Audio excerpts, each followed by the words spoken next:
Hello everyone, welcome back to our YouTube channel. तो आज मैं आपको थोड़ा सा एक बार बता देती हूँ सोशियो रिलीजियस रिफॉर्म मूवमेंट्स के बारे में। और ये topic actually exam point of view से ना बहुत इम्पॉर्टेंट होता है, तो इसके बारे में हम जान लेते हैं।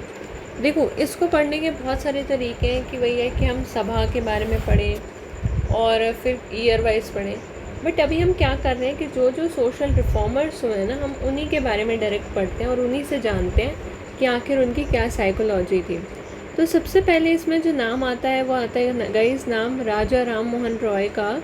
तो राजा राम मोहन रॉय की बात करें तो उन्हें हम फादर ऑफ इंडियन रेनेसां कहते हैं। ये बहुत इंपॉर्टेंट पॉइंट है। और फादर ऑफ इंडियन रेनेसां क्योंकि इन्होंने ही जो है एक चेंज लाए हैं, एक हिंदू सभा की जो आप कह सकते हो बेसिकली जो चेंज लाने का काम है वो इन्होंने ही किया है। तो इसलिए हम इन्हें फादर ऑफ इंडियन रेनेसां कहते हैं। तो सबसे पहले अगर हम जानें इनके बारे में, तो जो ये राजा शब्द है ना, राजा शब्द इन्हें दिया किसने? राजा शब्द इन्हें दिया है मुग़ल एम्परर अकबर सेकंड ने दिया है। सो अकबर सेकंड ने इन्हें जो शब्द है वो दिया है राजा राम मोहन रॉय का जो राजा है वो ने अकबर सेकंड ने दिया है। और बात करें अगर राजा राम मोहन रॉय की, तो राजा राम मोहन रॉय जो है वो इनिशिएटर हैं रिफॉर्मिस्ट मूवमेंट इन इंडिया के। क्या हैं guys? Initiator of the reformist movement in India के इनिशिएटर यही हैं। इनको हम फादर ऑफ इंडियन रेनेसां भी कहते हैं कि यानी जो समाज का पूरा पुनर्जन्म किया है, ब्रिज है between the past and future. Father of Indian nationalism भी कहते हैं, फादर ऑफ इंडियन नेशनलिज्म भी राजा राम मोहन रॉय को कहते हैं, फादर ऑफ इंडियन नेशनलिज्म। ठीक है। और first modern man of India, first modern man of India भी इन्हें कहते हैं, first modern man of India भी इनको कहते हैं। ठीक है। And father of modern India भी इनको कहते हैं। समझ में आया? सो बेसिकली एक्चुअली क्या है ना कि ये इनकी क्या साइकोलॉजी थी। सबसे पहले अगर इनकी जन्म की बात करें तो 1772 में इनका जन्म हुआ, 1772 में। और अगर आपको पता होगा 1773 में आया था रेगुलेटिंग एक्ट आया था, जिसके अंदर जो है आपका वॉरेन हेस्टिंग बना था।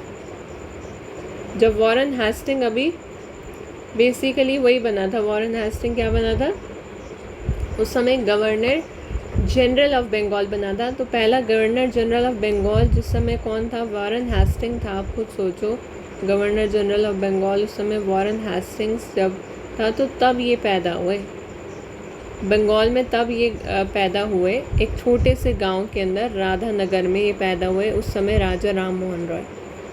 ठीक है। उस समय यानी जब ये पैदा हुए थे, जब ये 1 साल के थे, तब गवर्नर जनरल ऑफ बंगाल बन चुका था वॉरेन हेस्टिंग्स। और वो 1773 से आपको पता है 1785 तक रहा था। ठीक है। तो जब ये पैदा हुए थे तब से लेके 1785 तक वॉरेन हेस्टिंग्स ही था। यानी ये अभी हुए थे। और आप मान के चलो 1785 में से अगर आप 72 माइनस करोगे 3 और ये यानी 13 साल के जब तक ये हुए, आज 13 जुलाई भी है, तो तब तक वॉरेन हेस्टिंग्स राज कर रहा था। एनीवेज, मुद्दे की बात पे आता है तो इन्होंने पढ़ाई करी अपने संस्कृत की किसी लिटरेचर से पूरी पढ़ाई करी, और हिंदू फिलॉसफी की भी इन्होंने पढ़ाई करी। कहाँ पर? वाराणसी के अंदर। किधर? वाराणसी में। इन्होंने पर्शियन लैंग्वेज भी आती थी इन्हें, अरेबिक भी आती थी, और द कुरान इन्होंने इन पटना। ठीक है। सो ये लैंग्वेज जो पर्शियन, अरेबिक और जो कुरान वाली लैंग्वेज है, ये तो इन्होंने सीखी पटना में। और हिंदू फिलॉसफी के बारे में ये सब बातें करी इन्होंने वाराणसी में। ये बहुत ही ब्रिलियंट स्कॉलर थे जिन्होंने मल्टीपल लैंग्वेजेस इन्हें आती थी। मतलब आप मान के चलो इंग्लिश भी इन्हें आती है, लैटिन भी आती है, ग्रीक भी आती है और हैब्रू भी आती है। दैट्स ग्रेट ना। सो बहुत कुछ आता था इन्हें। आइए तब आ जाते हैं कि अब आखिर उन्होंने काम क्या क्या किए। सोशल रिफॉर्म्स पे आ जाते हैं। तो सोशल रिफॉर्म्स में जो सबसे पहला आता है वो आता है, बहुत फेमस है सोशल रिफॉर्म की, अबॉलिशन ऑफ सती। ठीक है। तो अबॉलिशन ऑफ सती इन्होंने करा, और that is 1829। Governor general William Bentinck जो था उसने इस लॉ को इनैक्ट करने में हेल्प करी, इसकी राजा राम मोहन रॉय की, तो 1829। एजुकेशन की बात करें तो एजुकेशन के लिए भी इन्होंने प्रोपोनेंट्स को मॉडर्न किया, वेस्टर्न एजुकेशन को प्रमोट किया, जिसमें इन्होंने हिंदू कॉलेज को फाउंड करा कैलकाटा के अंदर, जो जिसे अब हम प्रेसिडेंसी यूनिवर्सिटी भी कहते हैं। वेदांता कॉलेज इस्टेब्लिश किया और वर्नैकुलर लैंग्वेजेस को स्प्रेड किया। ठीक है। सामवाद काउमुड़ी एक जनरल है, और बाकी इनके रिलीजियस रिफॉर्म्स यही थे, वेद और उपनिषद ट्रांसलेट करे, वेद और 5 उपनिषद्स को बंगाली लैंग्वेजेस में, और ऑथर करी बुक गिफ्ट ऑफ मोनोथीज़म 1849 के अंदर पर्शियन के अंदर। वेदांता फिलॉसफी को प्रमोट किया, फाउंड करी आत्मीय सभा 1815 में, लेटर ब्रह्मो समाज 1828 में, और ह्यूमन डिग्निटी पे, रिजेक्शन ऑफ आइडियल वर्शिप पे, कास्ट सिस्टम का पोस्ट किया। चलिए आपने अपने स्टाइल से पढ़ लिया, अब मैं आपको पढ़ाती हूँ प्रॉपर स्टाइल क्या है इसको पढ़ने का। आइए ये सब बातें छोड़ दीजिए, अब जो मैं आपको बताऊंगी आप बस उतने पे ध्यान दीजिएगा। हम बात कर रहे हैं राजा राम मोहन रॉय की, ठीक है। अब जो मैं पढ़ाऊँ ना उतने पे बात पे ध्यान देना, क्योंकि एग्ज़ाम में वही आना है। तो हेडिंग डाल लो राजा राम मोहन रॉय, चाहो तो आप ये शॉर्ट नोट्स बना लो, क्योंकि साथ में मैं लिख रही हूँ इसलिए आप शॉर्ट नोट्स यहाँ से बना सकते हो। राजा राम मोहन रॉय, क्या पढ़ा अभी तक वो सब छोड़ दो, क्या पढ़ना है वो देखो, ठीक है। तो वेरी वेरी इंपॉर्टेंट पॉइंट बच्चे इसमें जो आता है कि यार राजा का टाइटल किसने दिया। राजा का टाइटल दिया अकबर सेकंड ने, लिख लेना खुद, टाइटल दिया। याद करने वाली बात ही है, क्योंकि एग्ज़ाम में ये आएगा, बाकी सब ऐसे ही टाइम पास था, वो सब छोड़ दो आप। इनिशिएटर ऑफ रिफॉर्मिस्ट मूवमेंट थे, ठीक है। इनिशिएटर ऑफ रिफॉर्मिस्ट मूवमेंट, ये फिर भी पूछ सकता है आपसे एक बारी को, ठीक है। Very very important, father of Indian renaissance, father of Indian renaissance, renaissance ये पूछ सकता है आपसे, ठीक है। जो पूछ सकता है वो बात करते हैं हम, बाकी चीज़ों को छोड़ दो तुम। फिर फादर ऑफ मॉडर्न इंडिया भी कह लो इसे, फादर ऑफ मॉडर्न इंडिया भी कह सकते हो, मॉडर्न इंडिया भी कह सकते हो, या father of father of Indian nationalism भी बोल सकते हैं, इंडियन नेशनलिज्म भी बोल सकते हैं, ओके। या फिर father of first modern man भी बोल सकते हैं, हम फर्स्ट मॉडर्न मैन भी बोल सकते हैं इंडिया का, ठीक है, बिल्कुल। तो अब बेसिकली ये सब तो बात हो गई कि क्या क्या बोल सकते हैं। बेसिकली जो इनका एजेंडा था ना, एजेंडा यही था कि ये मानते थे कि एक ही ईश्वर है। जैसे अब हिंदुज़म में क्या है कि भाई बहुत सारे मूर्ति पूजा हम करे जा रहे हैं, बट इनका क्या मानना था, ये पॉलीथीज़म नहीं, ये मोनोथीज़म पे बिलीव करते थे, यानी एक ही भगवान जी हैं, भगवान जी एक ही हैं, ठीक है। अब बात कर लेते हैं कि इन्होंने एक आपको अंदाजे के लगता हूँ आपने पढ़ा होगा, 14 एकम 14, 14 दूनी 28, राइट। तो आप कई जगह 14 मिलता है देखने को, कई जगह 15 मिलता है। आप याद कर लो 1814 से याद कर लो, या आप पढ़ लो 1815, 1815 और लिखिए आत्मीय सभा, आत्मीय सभा फ्लो चार्ट बना लीजिए, आत्मीय सभा 1815 की। फिर आ जाओ 1816 की आत्मीय सभा। देखो पहले सभा बनती है, जैसे आपने तारक मेहता के उल्टे चश्मे में देखा होगा, जो से उनकी एक सभा होती है, और बट पूरी तारक मेहता के उल्टे चश्मे में क्या है, एक सोसाइटी है ना, गोकुल धाम सोसाइटी। सभा में तो कम लोग होते हैं, तो पहले उन्होंने आत्मीय सभा की, आत्मा परमात्मा की बात की, आत्मीय सभा। फिर उन्होंने वेदांत, तो मतलब वेदों में एक्चुअली ये मेंशन है, एक्चुअली पुराण जो है, पुराण में मेंशन होता है कि बहुत सारे भगवानों की बातें होती हैं, पर वेद एक बारी को कहता है कि नहीं, एक भगवान है, तो इसलिए वेदों की यहाँ पे बात हुई है और वेदांता सोसाइटी इस्टेब्लिश हुई है, क्लियर है। फिर आ जाओ 17 के अंदर हिंदू कॉलेज, तो एच पहले आता है तो एच से हिंदू कॉलेज। उसके बाद 1825 में वेदांता कॉलेज, कंफ्यूज नहीं होना, एच पहले आता है इसलिए एच नाम का कॉलेज पहले हिंदू कॉलेज, फिर वी आता है तो वेदांता कॉलेज। दोनों के दोनों कॉलेज है कहाँ पर? दोनों के दोनों कॉलेज हैं कलकत्ता के अंदर। कलकत्ता यानी वेस्ट बंगाल में, वेस्ट बंगाल के अंदर है, ठीक है। और जो वेदांता कॉलेज है उसकी बात करें तो वेदांता कॉलेज है ये हिंदू कॉलेज के बाद स्थापित हुआ 1825 के अंदर। और अगर हम बात करें 1817 के हिंदू कॉलेज की, और इसके बाद देखो ये आता है 1828 का इवेंट हमारा ब्रह्मो समाज, ब्रह्मो समाज, ठीक है।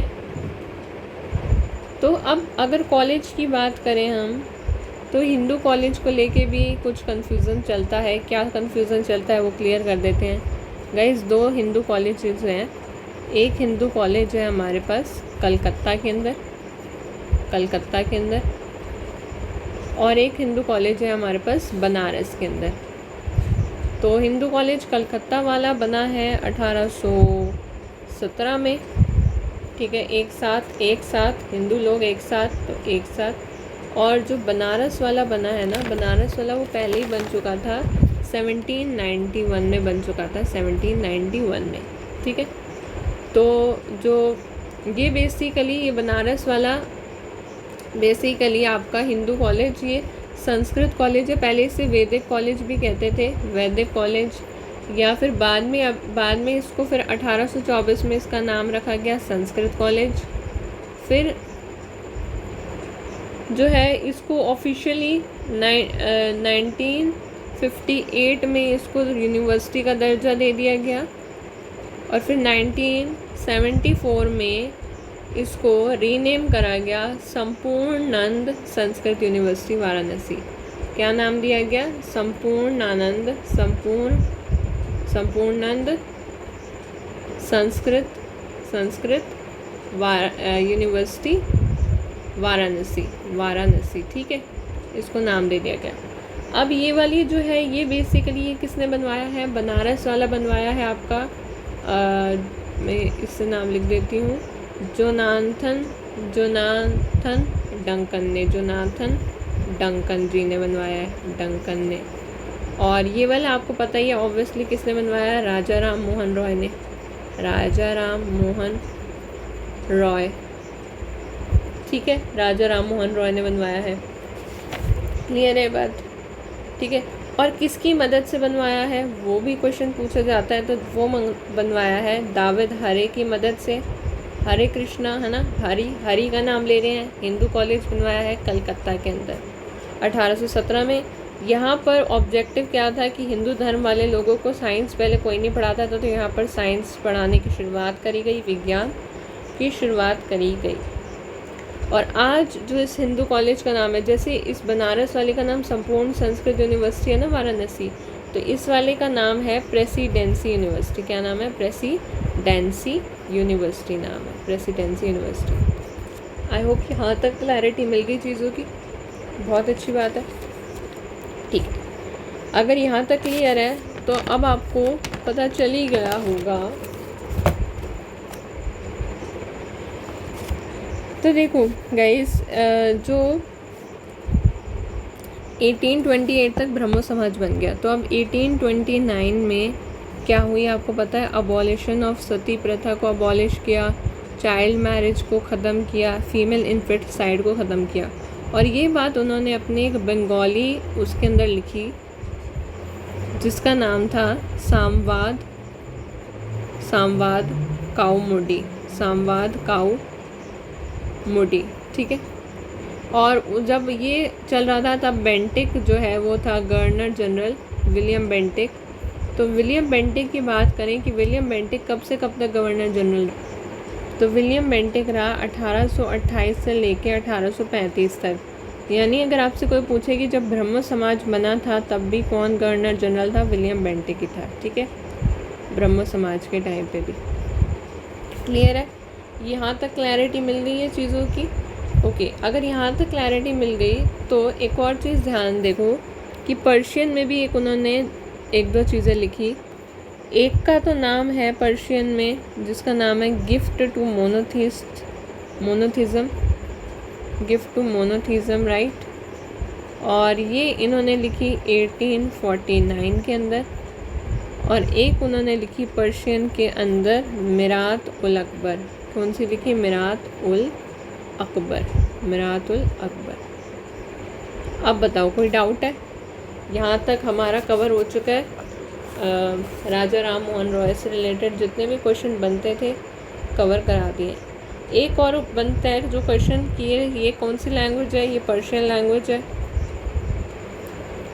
और भी कुछ लिटरेरी वर्क से क्वेश्चन ये बनता है कि बताओ जो गिफ्ट टू मोनोथीस हैं, मैंने गिफ्ट टू मोनोथिज़म लिखवा दिया, जो गिफ्ट टू मोनोथीस हैं इसका आपका कह लो इसको और क्या कहते हैं? तो इसको और कहते हैं तुफ़त उल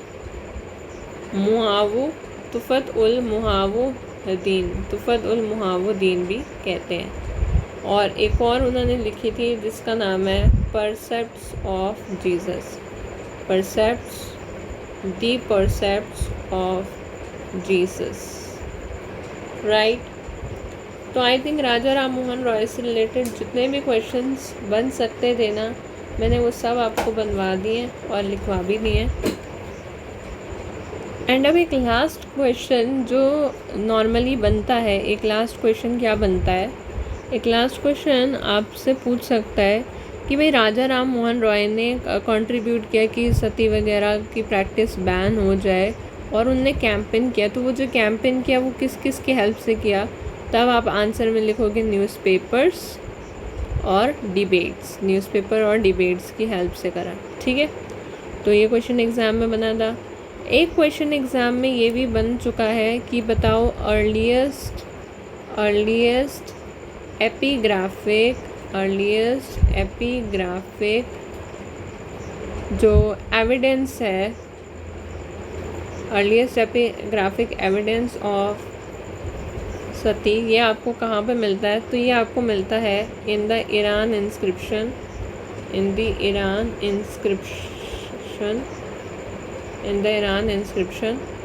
भानु गुप्ता, और ये आंसर 510 AD में, ठीक है। तो एक ये क्वेश्चन बनता है। तो डन है, हमारा प्रॉपर मामला डन हो चुका है। इससे बाहर कुछ नहीं आएगा राजा राम मोहन रॉय से रिलेटेड। आ जाओ अब आगे बात कर लेते हैं। अगर हम अब आगे चले, क्या तैयार हो आगे चलने को? बढ़िया बात है, ठीक है। तो चलो आगे बढ़ते हैं। अब हम बात कर लेते हैं गाइस। हाँ जी guys, basically let's talk about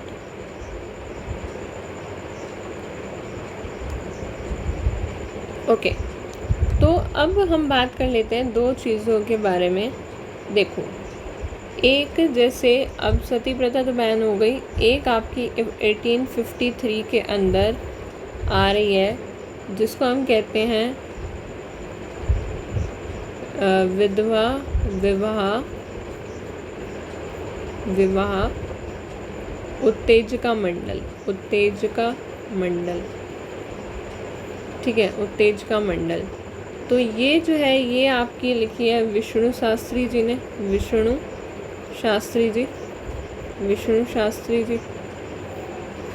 ठीक है, 1853 में।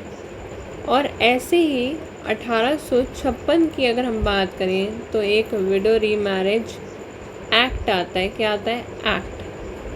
ध्यान दीजिएगा, नॉट एसोसिएशन और एक्ट में दिन और रात का फ़र्क है।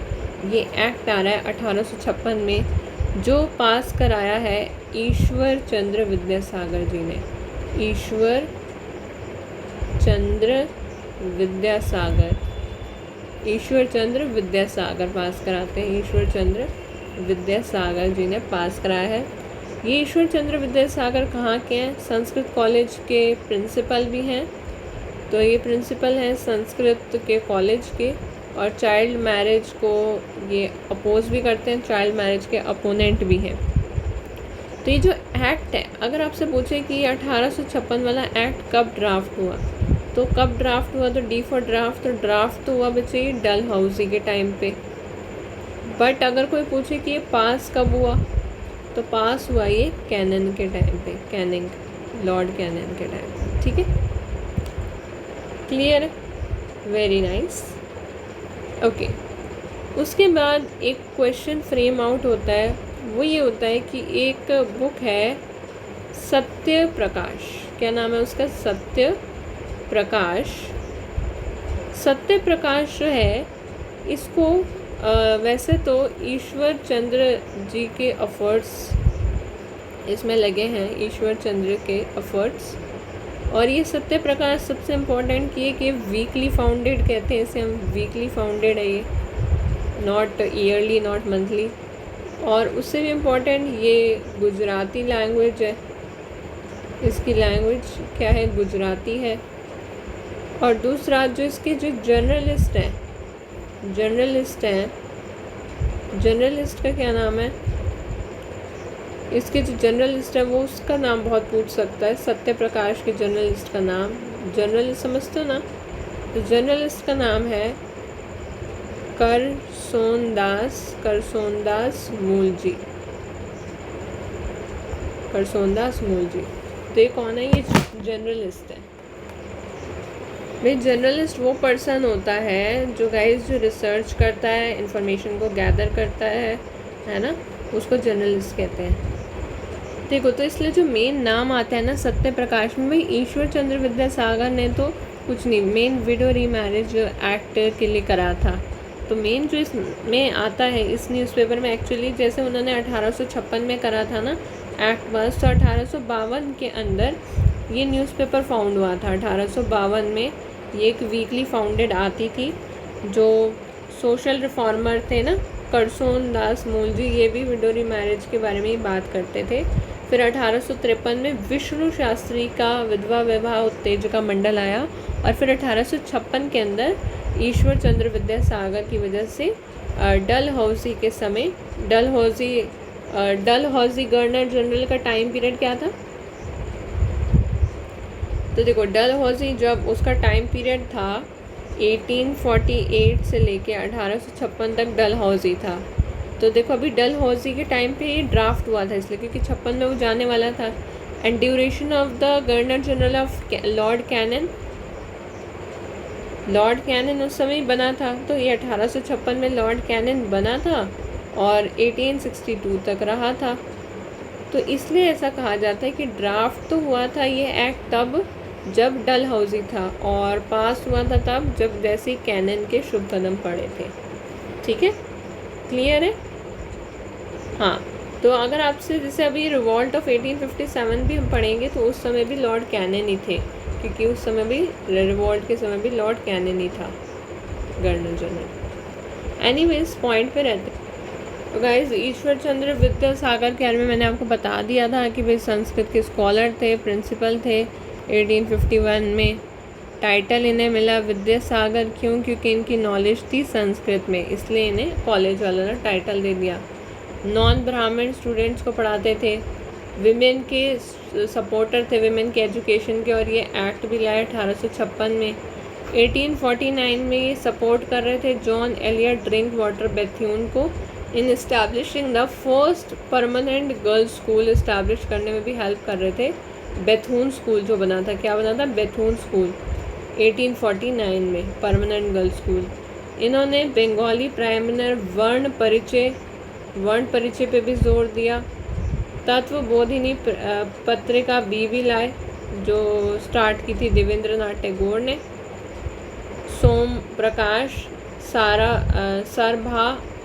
सरभाषु भाकरी पत्रिका भी, और हिंदू पैट्रियट भी। तो एक तो ये ओवरव्यू हो गया, बाकी जो मैंने आपको मेन बातें बताई हैं वो ज़रूर ध्यान रखिएगा। ठीक है, ये तत्वबोधिनी जो सभा और पत्रिका है ये कैलकाटा में आई है, ये 1839 की बात है। राइट। देवेंद्र नाथ टैगोर ने वैसे स्टार्ट की थी, तो उन्हीं का ही समर्थन किया था इन्होंने, ईश्वर चंद्र जी ने। देवेंद्र नाथ टैगोर ने स्टार्ट की थी बेसिकली।